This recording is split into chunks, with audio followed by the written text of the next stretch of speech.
Milline olen, on üks selline väga huvitav ütlemine. Siin olen ma väga palju selle peale mõelnud, milline olen, ja arvatavasti oled sinagi selle peale mõelnud, milline olen.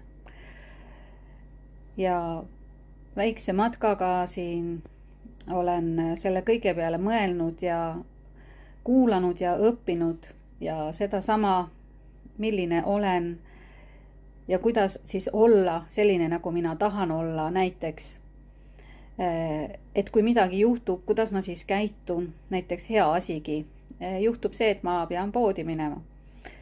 Ja see, kuidas ma mõtlen, et kuidas ma enda sees juba alustan selle mõtlemist, kuidas ma poodi lähen ja mida ma seal teen või mida ma ostan, võib ju mõelda mitmeid moodi.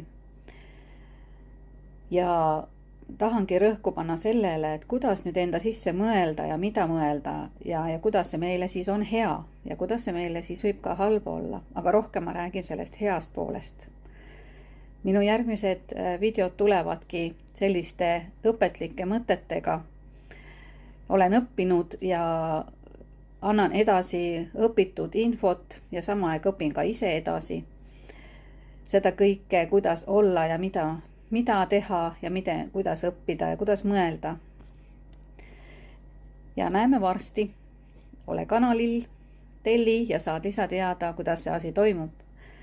Kui meeldis, pane sõrm ja võid panna mulle ka sõnumi siia alla, mis see sinus välja tõi, mis mõtted sa mulle öelda tahad, seepärast et see mõte võib olla teisele inimesele väga tähtis, see, kes ei julge sellele vastata või ei julge ennast väljendada. Näeme varsti, tšauka-tšau!